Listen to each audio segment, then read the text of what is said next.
5. Jewel wasp. Great, another parasitic wasp. This wasp, however, likes to use cockroaches as hosts for its young. First, the jewel wasp will seek out a roach. Then it stings the roach once in the brain to stop it from fleeing. Once the roach is immobilized, the wasp makes a much more surgical sting right in the part of the roach's brain that allows it to initiate complex behavior, like walking. From here, the wasp literally drags the cockroach by the antenna back to its burrow.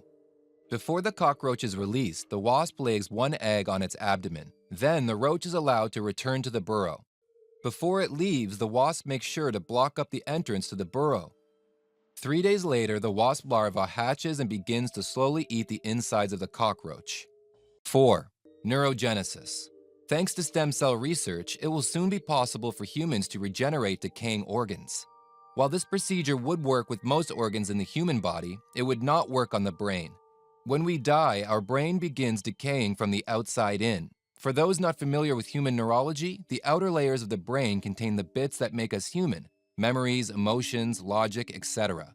While the inner layers contain the bits that keep us alive and functioning: breathing, eating, heartbeat, etc. Unless you're reviving someone immediately, the outer layers of brain function will be too decayed to bring back.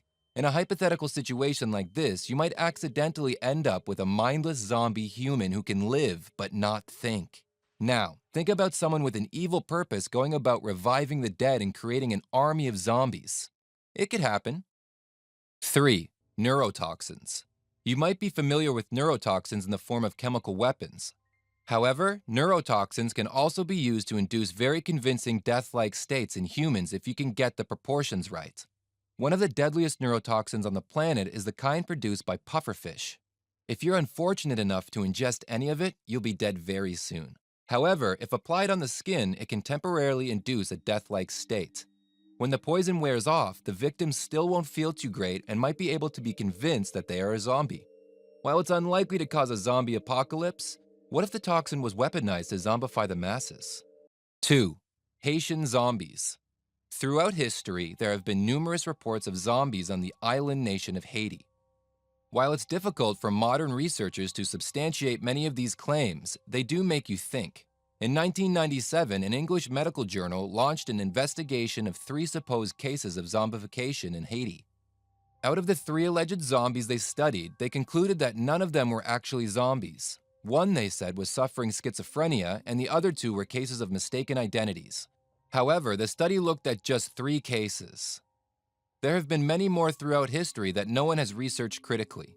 Could there be a zombie secret hiding in the wilderness of Haiti, waiting for its chance to strike? 1. Mad cow disease. Did you know that humans can get mad cow disease? In humans, doctors call it Creutzfeldt-Jakob disease. Creutzfeldt-Jakob has symptoms that are strikingly similar to how the rage zombies act in 28 Days Later. Here are a few of them.